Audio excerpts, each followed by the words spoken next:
Okay, मैंने recording start कर दिया है।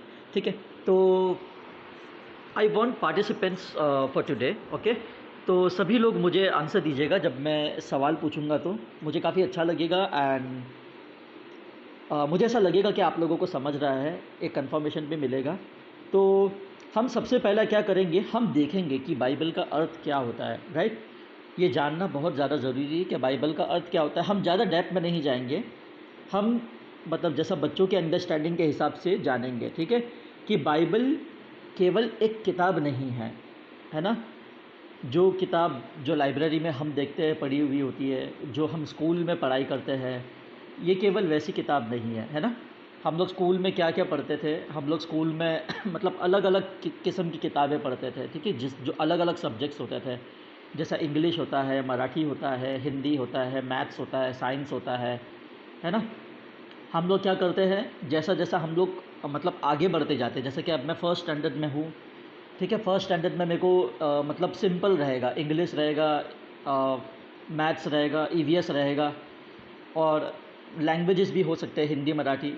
ठीक है, फिर उसके बाद सेकंड स्टैंडर्ड में भी वैसे ही रहता है, लेकिन थर्ड स्टैंडर्ड में सब्जेक्ट्स बढ़ जाते हैं। जैसा जैसा हम बढ़ते जाते हैं आगे आगे, वैसा वैसा हमारे जो पढ़ाई है वो भी थोड़ी थोड़ी टफ होते जाती है।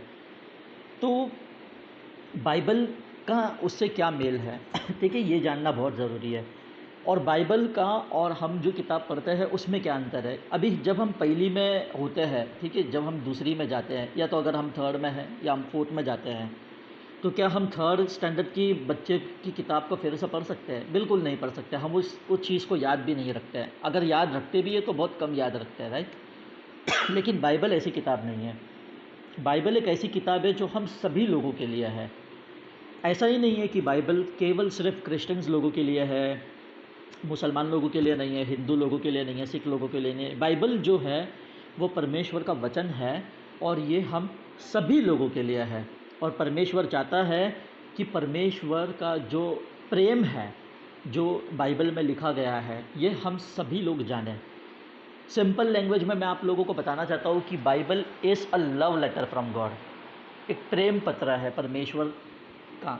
ठीक है, परमेश्वर हमसे कितना प्यार करता है ये कहाँ पर हमें देखने को मिलता है? बाइबल में देखने को मिलता है। तो बाइबल एक क्या है? प्रेम पत्र है, जो परमेश्वर के तरफ से हम सभी को मिला है। और बाइबल केवल, एक और बार मैं ये चीज़ को रिपीट करूँगा, कि केवल ये क्रिश्चियंस लोगों के लिए नहीं है, ये हम सभी लोगों के लिए है। इट डज़ंट मैटर कि हम कौन से भी धर्म से आए, बाइबल हम सभी लोगों के लिए है। जो कोई भी यीशु मसीह पर विश्वास करता है, उस पर ईमान लाता है, राइट, उनको अपना मसीही मानता है, उन्हें अपना परमेश्वर स्वीकार करता है, तो वो बाइबल को पढ़ता है। और जो भी इंसान बाइबल को पढ़ता है वो परमेश्वर की लव को, परमेश्वर के प्रेम को समझता है। ठीक है, तो हम बाइबल को इतना डेप्थ में तो नहीं पढ़ेंगे, मतलब यहाँ पे मैं सिंपल वे में बताना चाहूँगा कि बाइबल का जो लैटिन वर्ड है उसे बिब्लोस कहा गया है। बिब्लोस का मतलब होता है बुक। ठीक है, कलेक्शंस ऑफ बुक।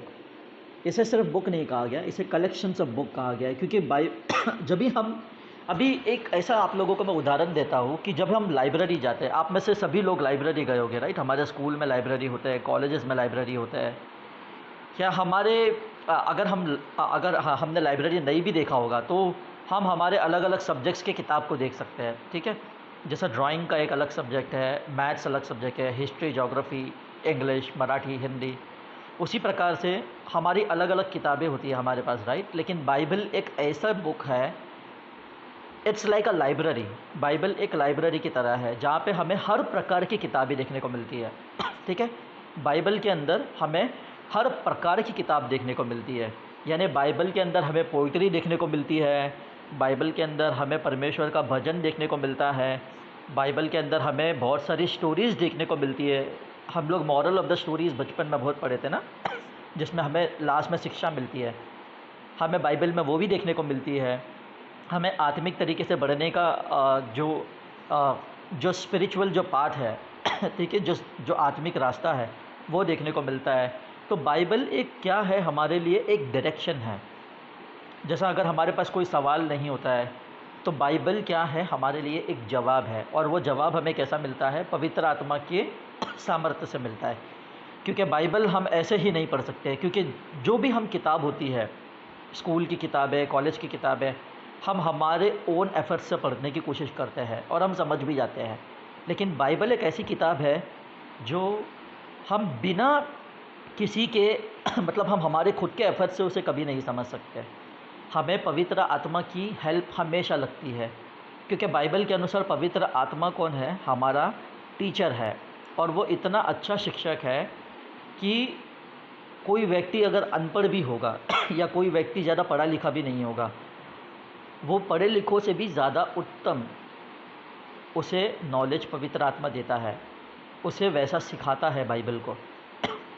तो बाइबल क्या है हमने जान लिया, राइट? बाइबल इज़ मतलब बाइबल एक किताबों का संग्रह है, यानी it's a collection of book. एक शॉर्ट हम उसे लाइब्रेरी भी कह सकते हैं सिंपल वे में। ठीक है।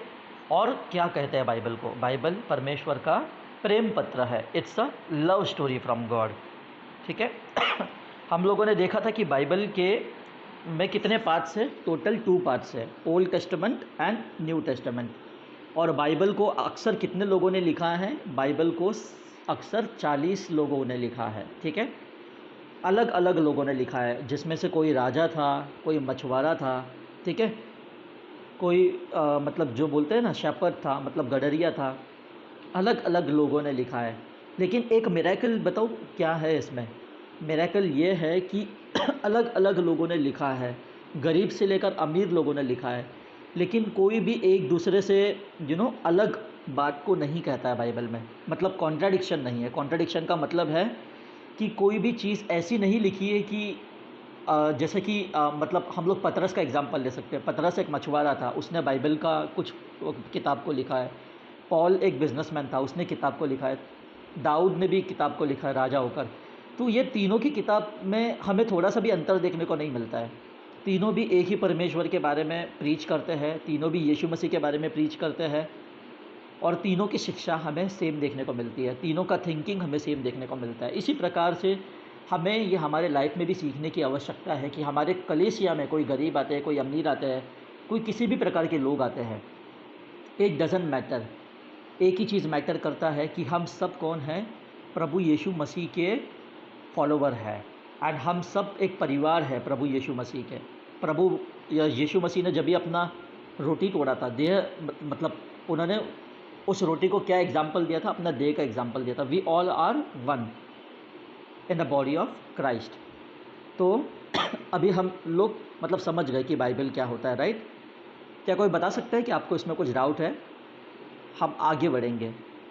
कोई बता सकता है? किसी को कुछ डाउट है? एनीवन? क्या मैं आगे बढ़ूं? Yes brother. Okay, that's great. ठीक है। तो हमने देखो ओल्ड टेस्टामेंट में क्या देखा था बाइबल में? हमने देखा था पोइट्री। ठीक है। हमने देखा था और जो पोइट्री था विजडम से भरा हुआ, वो किसने लिखा था? सोलोमन ने लिखा था। ठीक है। हमने लॉ देखा था, हिस्ट्री देखा था, वो किसने लिखा था? मूसा ने लिखा था। ये जो पैम्पलेट है ना, मैं ये पूरा पीडीएफ फॉर्मेट आप लोगों को भेजूंगा, ठीक है, ग्रुप में। आप लोग इसे देख सकते हो, ठीक है। देखिए, ये जो 5 किताबें हैं, ये लॉ की किताब है जो मूसा ने लिखी है, ठीक है। ये जो हिस्ट्री की किताब है, ये किसने किसने लिखी है, ये मैं आप लोगों को बताऊंगा, ठीक है। ग्रुप में मैं आप लोगों को सब भेजूंगा, अभी ज़्यादा डेप्थ में नहीं जाऊंगा, ठीक है। लेकिन हमें देखने को मिलता है, देखिए, हिस्ट्री है, पोइट्री है, उसके बाद में प्रॉफिट्स की किताब है, ठीक है। तो इसी प्रकार से हमारा बाइबल जो है वो पूरा होता है। और हम लोग यहाँ पर देखते हैं कि अलग अलग लोगों ने बाइबल लिखा है, ठीक है। हमने देखा है पौलुस ने लिखा है, सोलोमन और दाऊद ने लिखा है जो एक राजा थे। उसके बाद देखिए, दाऊद जब भी गडरिया था तब से वो बाइबल लिख रहा है, मतलब राजा बनने के पहले से वो बाइबल लिख रहा है, जब से वो ज़ीरो था तब से बाइबल लिख रहा है, ठीक है। प्रॉफिट्स लोगों ने, अलग अलग प्रॉफिट्स लोगों ने बाइबल को लिखा है। लेकिन कोई भी चीज़ यहाँ पे क्या होता है, मतलब हम लोगों को कॉन्ट्रडिक्शन देखने को नहीं मिलता है। मतलब कुछ भी चीज़ अलग नहीं होती है, सारी चीज़ें सेम है। यीशु मसीह के मतलब जो ये जो था, मतलब क्रूस पे बलिदान होने की बात हम लोग ओल्ड टेस्टामेंट में भी देखे थे, है ना। तो ये सारी चीज़ें हम आगे जाकर देखेंगे, ठीक है। हमें सिर्फ इतना समझना है कि बाइबल अलग अलग लोगों ने लिखा है, लेकिन फिर भी कुछ भी चीज़ अलग अलग नहीं है। मतलब लोगों ने, अलग अलग लोगों ने लिखा तो है, लेकिन वो एक ही बात को सिखा रहे हैं कि परमेश्वर एक है, पिता, पुत्र और पवित्र आत्मा तीनों एक ही है और तीनों भी परमेश्वर है ना। और यीशु मसीह परमेश्वर होकर क्या किया, वो मनुष्य का रूप धारण करके आया दुनिया में। क्यों आया? हमें पापों से क्षमा दिलाने के लिए, हमारे लिए जान उन्होंने दिया क्रूस पर, ठीक है। और वो 3 दिनों के बाद जी उठा, ठीक है। फिर हमें क्या देखने को मिलता है बाइबल में? प्रोफेसी देखने को मिलता है, गॉस्पल देखने को मिलता है, यानी कि सुसमाचार। और और क्या देखने को मिलता है? लेटर देखने को मिलता है जो पौलुस ने लिखा था। तो हमें बाइबल में सारे इन्फॉर्मेशन देखने को मिलता है। ऐसा कोई भी इंसान अगर कहेगा ना कि हमें बाइबल में इन्फॉर्मेशन नहीं मिलती, हमें एक और किताब की ज़रूरत है, तो वो इंसान झूठा है। बिकॉज हमें सारी इन्फॉर्मेशन कहाँ से मिलती है? बाइबल से मिलती है। From the beginning till the end, यानी दुनिया बनाने से पहले से लेकर दुनिया ख़त्म होने तक और हमारे स्वर्ग में जाने तक सारी चीज़ें कहाँ पे लिखी गई है? बाइबल में लिखी गई है। देखिए ये एक चित्र है, कितना अच्छा चित्र है, आप लोग इस चित्र को देखिएगा। दुनिया बनाने से लेकर, ठीक है, हमारे स्वर्ग में जाने तक, ठीक है, मतलब पॉल के कन्वर्ट होने तक का यहाँ पे लिखा है। हमारे स्वर्ग, हाँ देखिए, हमारे स्वर्ग में जाने तक यानी बुक ऑफ रिवलेशन तक, तब तक का यहाँ पे देखिए पूरा चित्र दिया गया है, ठीक है। So this is the Bible, ठीक है। पहला मतलब परमेश्वर ने आदम हव्वा को बनाया, उसके बाद नूह की कहानी है, नूह के बाद अब्राहम की कहानी है, अब्राहम के बाद देखिए जेकोब की कहानी है, इज़राइली लोगों की कहानी है, मूसा की कहानी है। तो इसी प्रकार से हम लोग ये पूरा मैप को देख सकते हैं, ठीक है। हम लोग ये सब बाद में डिस्कस करेंगे, अभी के लिए हमें सिर्फ ये जानना है कि बाइबल क्या है, ठीक है। बाइबल क्या है? Point number 1, Bible is a love story from God, ठीक है। बाइबल परमेश्वर का प्रेम पत्र है। पॉइंट नंबर 2, बाइबल दूसरा क्या मतलब, और क्या मतलब हम लोग कह सकते हैं बाइबल को? Bible it's a collection of book, या तो हम बाइबल को लाइब्रेरी भी कह सकते हैं, ठीक है। पॉइंट नंबर 3, बाइबल क्या है? बाइबल एक सल्यूशन है, मतलब सारे क्वेश्चन के सारे आंसर हमें कहाँ से मिलते हैं? बाइबल से मिलते हैं। बाइबल एक ऐसी किताब है जो हमें बताता है कि हम यहाँ पे क्यों आए हैं। आप लोगों की मन में ज़रूर एक सवाल आया होगा ना कि मैं यहाँ पर क्यों हूँ, मैं इस दुनिया में क्यों आया, एंड मेरे इस दुनिया में जीने का क्या पर्पस है। ये सवाल मुझे भी आया था, लेकिन हमें ये सारे जवाब कहाँ से मिलते हैं? बाइबल से मिलते हैं। वो सब हम आगे जाकर ज़रूर देखेंगे, ठीक है। जब हम प्रॉफिट्स के बारे में देखेंगे या हम कोई ज़्यादा स्टोरीज़ को अगर पढ़ेंगे तो हम सब मतलब क्या करेंगे, ये सारी चीज़ों को देखेंगे और समझेंगे, ठीक है। अभी के लिए हम क्या करेंगे, शुरुआत करेंगे, ठीक है। शुरुआत करने से पहले मैंने क्या बताया? बाइबल क्या है? बाइबल परमेश्वर का प्रेम पत्र है। दूसरा, बाइबल क्या है? बाइबल एक किताबों का संग्रह है, मतलब बुक, मतलब एक it's a collection of book, यानी लाइब्रेरी है। और बाइबल क्या है? बाइबल हम सभी लोगों के लिए है, ठीक है। इट डजेंट मैटर कि कौन से भी मतलब धर्म से हो, हम सभी को परमेश्वर का जो प्रेम है वो क्या करना है? बांटना है, ठीक है। दिस इज़ द बाइबल, ठीक है। और सभी लोगों ने अलग अलग लोगों ने 40 लोगों ने अलग अलग देश से बाइबल को लिखा है, यानी अलग अलग कॉन्टिनेंट से लिखा है, लेकिन किसी का भी जो शिक्षा है वो अलग नहीं है, सबका शिक्षा कैसा है? सेम है, ठीक है। हम लोग स्कूल में देखते हैं ना कि हमारे मैथ्स की टीचर आती है, वो एक क्लास में अलग तरीके से पढ़ाती है तो दूसरे क्लास में अलग तरीके से पढ़ाती है ना। या तो अगर हम लोग देखेंगे कि वो एक क्लास में अलग तरीके से मतलब पोर्शन को पढ़ा मतलब ले रही है, और दूसरे क्लास में अलग तरीके से पोर्शन को क्लियर कर रही है। तो हमें इससे क्या सीखने को मिलता है कि इंसान अपने बुद्धि से क्या करता है, अलग अलग प्रकार से मतलब कॉन्ट्रडिक्शन करता है उसके लाइफ में। मतलब यहाँ पे अलग बताता है, वहाँ पे बातों को अलग बताता है, यहाँ पे अलग पढ़ाएगा तो वहाँ पे अलग पढ़ाएगा। लेकिन बाइबल ऐसा नहीं है, क्योंकि बाइबल माना कि इंसानों ने लिखा है, लेकिन इंसानों को प्रोत्साहित किसने किया बाइबल लिखने के लिए? पवित्र आत्मा ने प्रोत्साहित किया। किसने किया है? पवित्र आत्मा ने, ठीक है। अभी हम लोग ओल्ड टेस्टामेंट की शुरुआत करेंगे, ठीक है। ओल्ड टेस्टामेंट में क्या लिखा है? In the beginning God created the heaven and the earth, ठीक है। Genesis chapter number 1 verse number 1, in the beginning. God created the heaven and the earth, ठीक है, परमेश्वर ने क्या बनाया, स्वर्ग और धरती को बनाया, ठीक है। In the beginning God created the heaven and the earth, ठीक है। देखिए इन द बिगिनिंग, ये चित्र को देखिएगा, आप लोगों को ड्राइंग दिख रहा है ना, मतलब स्क्रीन आप लोगों को दिख रहा है ना जो मैं आपको शेयर कर रहा हूँ, हेलो, दिख रहा है ना?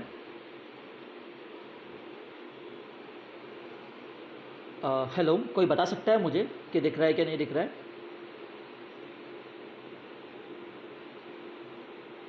दिसतोय दिस तो है ना, ओके ओके, चलेगा चलेगा, ठीक है।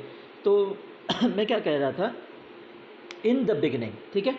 अभी हम लोग क्या करेंगे, देखिए हमारे मन में ये सवाल तो ज़रूर आया होगा कि ये दुनिया कैसा मतलब बना, इस दुनिया को परमेश्वर ने किस प्रकार से बनाया। जैसे कि मैंने लास्ट टाइम संडे स्कूल में कहा था कि मेरे दिमाग में ऐसा था जब मैं बचपन में आप लोगों की तरह छोटा था, तो मुझे ऐसा लगता था कि सारी चीज़ें इंसान नहीं बनाई होगी, क्योंकि हम देखते हैं कि बिल्डिंग इंसान बनाते हैं, घर इंसान बनाते हैं, तो मेरे मन में ऐसे ही आया था कि परमेश्वर ने दुनिया फिर कैसी बनाई होगी, राइट। लेकिन जब हम बाइबल पढ़ते हैं तो हमें क्लियर पिक्चर देखने को मिलता है, क्लियर अंडरस्टैंडिंग देखने को मिलता है कि परमेश्वर ने दुनिया को किस प्रकार से बनाया, ठीक है। देखिए हम यहाँ पर पढ़ते हैं इन द बिगिनिंग, क्या लिखा है, अर्लियर सोर्सेस फॉर जेनेसिस, ठीक है। जेनेसिस की किताब से हमें देखने को मिलता है कि परमेश्वर ने 1 मिलियनियम बीसी, यानी 1 मिलियनियम बीसी मतलब दुनिया को कब बनाया, एकदम बिगिनिंग यानी सबसे पहले। तभी टाइम स्पेस कुछ भी नहीं था। टाइम बनाने वाला कौन है, परमेश्वर है। स्पेस बनाने वाला कौन है, परमेश्वर है। उसी प्रकार परमेश्वर ने क्या किया, सबसे पहले किसकी रचना की, स्वर्ग की और सृष्टि की रचना की, ठीक है। यहाँ पे क्या लिखा है, the original Hebrew title of the book is Bereshit, which means in the beginning, however the name we know it by Genesis, ठीक है। हम लोग उत्पत्ति की किताब में क्या देखते हैं, इस अध्याय को पढ़ते हैं, इन the beginning God created the heaven and the earth, ठीक है, जिसे बाद में ग्रीक स्कॉलर लोगों ने भी ट्रांसलेट किया था, ठीक है। तो आज जो हम पढ़ रहे हैं वो हेब्रू बाइबल पढ़ रहे हैं, ठीक है। फिर आज वो अलग अलग वर्जन में अवेलेबल है, मतलब अलग अलग भाषाओं में अवेलेबल है, ठीक है। हम लोग इंग्लिश में पढ़ते हैं, हिंदी में पढ़ते हैं, मराठी में पढ़ते हैं, तमिल में, तेलुगु में, अलग अलग भाषाओं में पढ़ते हैं। उसी प्रकार से देखिए पहला मतलब बाइबल कैसा था, मतलब हेब्रू में था, ठीक है। ओल्ड टेस्टामेंट का बाइबल ज़्यादातर हेब्रू में लिखा गया था, जितनी भी किताबें थी। बट न्यू टेस्टामेंट में जितनी भी किताबें लिखी गई थी वो कौन सी भाषा में लिखी गई थी, ग्रीक में लिखी गई थी, ठीक है। तो अभी हम लोग क्या देखते हैं कि परमेश्वर ने देखिए दुनिया को किस प्रकार से बनाया। हम इस पिक्चर को देख सकते हैं, देखिए कितना खूबसूरत लग रहा है। स्वर्ग को बनाया और धरती को बनाया, ठीक है। देखिए गॉड क्रिएटेड द वर्ल्ड, ठीक है। देखिए परमेश्वर ने किस प्रकार से दुनिया को बनाया। परमेश्वर ने क्या कहा था, देखिए हम लोग इस वचन को पढ़ते हैं, Genesis chapter number 1 verse number 2, वहाँ पर क्या लिखा है, verse number 1 and 2, in the beginning God created the heaven and the earth was without shape and was covered in darkness.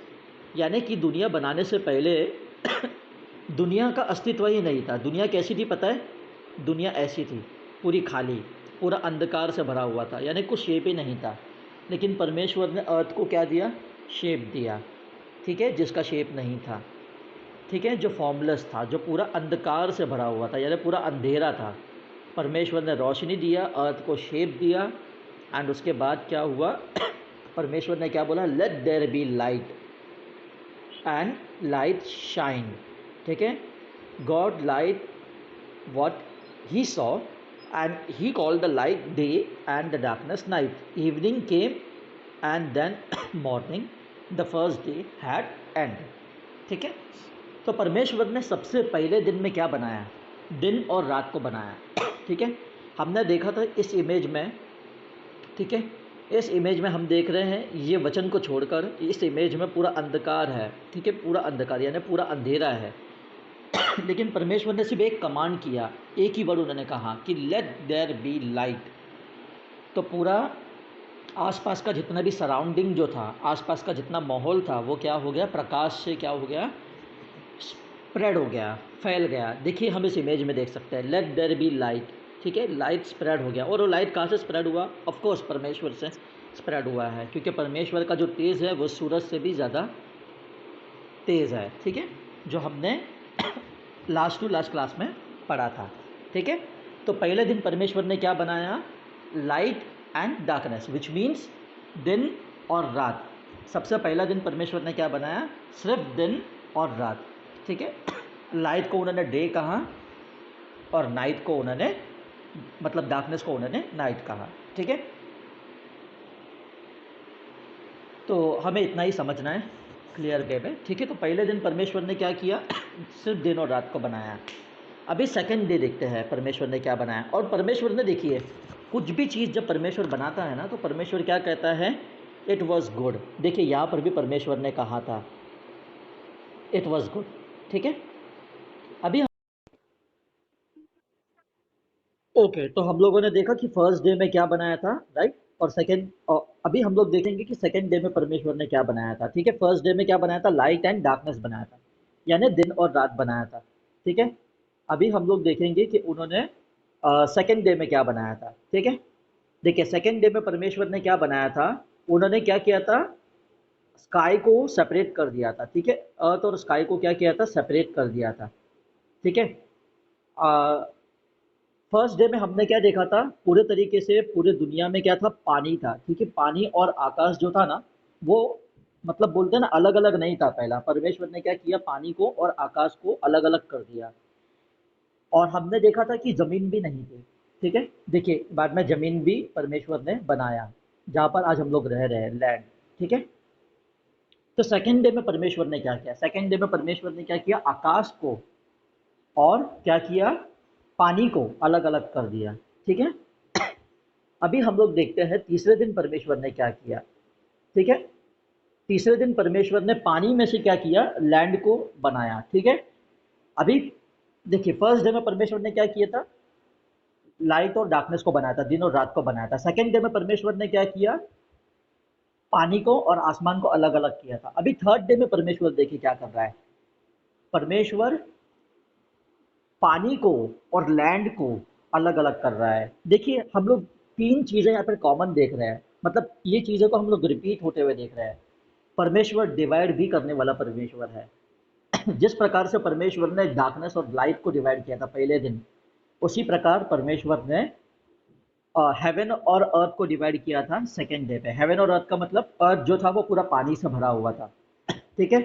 और आसमान जो था वो, मतलब बोलते हैं ना, वो एक ही था। मतलब आसमान और अर्थ जो था, मतलब पूरे तरीके से पानी ही था और अंधकार था। लेकिन परमेश्वर ने क्या किया? लाइटनेस और डार्क को क्या किया? मतलब दिन और रात को क्या किया? सेपरेट किया। और सेकेंड डे में परमेश्वर ने क्या किया? अर्थ और स्काई को, यानी बादल को, आसमान को और पानी को अलग किया। लेकिन थर्ड डे में क्या किया परमेश्वर ने? पानी को और लैंड को अलग अलग किया, ठीक है। एकदम सिंपल है। पहले दिन दिन और रात बनाया, second day sky and water, ठीक है, इनको अलग अलग किया। एंड थर्ड डे में वाटर और लैंड को अलग अलग किया, ठीक है। अभी हम लोग देखेंगे कि परमेश्वर ने चौथे दिन क्या किया। ऑफ कोर्स चौथे दिन परमेश्वर क्या करेंगे? जो ज़मीन है, ज़मीन पे क्या करेंगे? हम मतलब पेड़ पौधे उगाए उन्होंने, बहुत से अच्छे अच्छे पेड़ पौधे, अच्छे अच्छे मतलब फूल के जो पेड़ होते हैं ना, फूल के और अच्छे अच्छे फलों के पेड़ पौधे, वो परमेश्वर ने क्या किए? उस जमीन पर क्या किए? उस भूमि पर परमेश्वर ने लगाए। किसके लिए लगाए? ऑफ कोर्स हमारे लिए लगाए और जानवरों के लिए लगाए, ठीक है। अभी हम लोग देखते हैं चौथे दिन परमेश्वर ने क्या किया। देखिए चौथे दिन परमेश्वर ने सन को बनाया, यानी सुबह को परमेश्वर ने क्या किया? सन को बनाया। और रात के लिए परमेश्वर ने मून और स्टार्स को बनाया। तो आप लोगों के दिमाग में एक क्वेश्चन आया होगा, राइट? जब परमेश्वर ने सन को चौथे दिन बनाया, तो दिन और रात किस प्रकार से हो रहा था, पहला, दूसरा और तीसरा दिन? Of course God is the light, right, God is the light. परमेश्वर अपने ग्लोरी, मतलब परमेश्वर की ग्लोरी इतनी तेज है, वो सन से भी ज्यादा तेज है, हमने डिस्कस किया था, राइट। इसी प्रकार परमेश्वर ने क्या किया? सन को बनाया चौथे दिन में। और क्या किया परमेश्वर ने? मून को बनाया उसी दिन में, मतलब रात को बनाया। मून को क्यों बनाया? रात के लिए, ठीक है? मून को और स्टार्स को, ठीक है? ताकि मतलब मून की लाइट भी हमें मिलती है। अगर हम गाँव में देखते हैं, मून की लाइट भी आती है, बट सन की तरह तेज़ नहीं होती है, ठीक है? सभी लोगों को परमेश्वर ने अपने अलग-अलग स्वरूप में बनाया है, ठीक है? अभी हम लोग देखते हैं 5वें दिन परमेश्वर ने क्या बनाया। 5वें दिन परमेश्वर ने अलग-अलग प्रकार के प्राणियों को बनाया, ठीक है? जैसे समुद्र में रहने वाले प्राणियों को बनाया, ज़मीन पर रहने वाले और आकाश में उड़ने वाले पक्षियों को बनाया। किसको बनाया? 5वें दिन में परमेश्वर ने समुद्र में रहने वाले जानवरों को और आकाश में उड़ने वाले पक्षियों को बनाया, ठीक है? 5वें दिन में। और 6th डे में क्या बनाया परमेश्वर ने? 6वें दिन में परमेश्वर ने क्या बनाया? 6वें दिन में परमेश्वर ने ज़मीन पर रहने वाले जानवरों को बनाया, ठीक है? ज़मीन पर रहने वाले जितने भी जानवर हैं, जैसा हम लोग देख रहे हैं, हाथी है, जिराफ है, गोरिल्ला है, मंकी है, बियर है, गोट है, काऊ है, बफेलो है, ये सारे जानवरों को परमेश्वर ने 6 डे में बनाया, ठीक है? 7वें दिन परमेश्वर ने क्या किया? 7वें दिन परमेश्वर ने क्या किया? एडम और किसको बनाया? आदम को बनाया, ठीक है? परमेश्वर ने खुद से बात की। देखिए, परमेश्वर ने जब भी अपने क्रिएशन को बनाया ना, जानवर को बनाया या सन मून को स्टार्स को बनाया या ठीक है, या लैंड को बनाया या सी को अलग किया, परमेश्वर ने कभी भी खुद से बात नहीं किया। लेकिन जब भी इंसान को बनाने की बात आई ना, तो देखिए परमेश्वर ने खुद से बात किया। परमेश्वर ने क्या कहा? Let us create man in our own image, यानी कि आइए हम सब आइए हम इंसान को बनाएं जो हमारे इमेज में हो, ठीक है? जो उनकी इमेज में हो। तो इससे हमें क्या सीखने को मिलता है कि कि हमें किसके इमेज के अनुसार बनाया गया है? मतलब हमें यीशु मसीह के इमेज के अनुसार परमेश्वर ने दुनिया बनाने के टाइम पर ही बनाया था। और परमेश्वर क्या चाहता था इंसान से? क्या इंसान यीशु मसीह की तरह अच्छे तरीके से जिए, मतलब बिना पाप किए जिए, ठीक है? उन्होंने आदम और हव्वा से भी वही एक्सपेक्टेशन रखी थी, क्या वो भी बिना पाप के जिएंगे? लेकिन आदम और हव्वा ने पाप किया, ठीक है? हम सब भी पाप करते हैं, राइट? लेकिन यीशु मसीह क्यों आया था? हमें सिखाने के लिए आया था कि हम बिना पाप किए ज़िंदगी को किस प्रकार जी सकते हैं, राइट? बिना पाप किए हम कैसा जी सकते हैं? हम जितना ज़्यादा समय परमेश्वर के साथ बिताएँगे, उतना कम हम पाप करेंगे, ठीक है? तो हम लोग देखते हैं कि 7वें दिन परमेश्वर ने क्या किया? 7वें दिन परमेश्वर ने देखा कि उन्होंने जो कुछ बनाया बहुत अच्छा है, तो परमेश्वर ने क्या किया?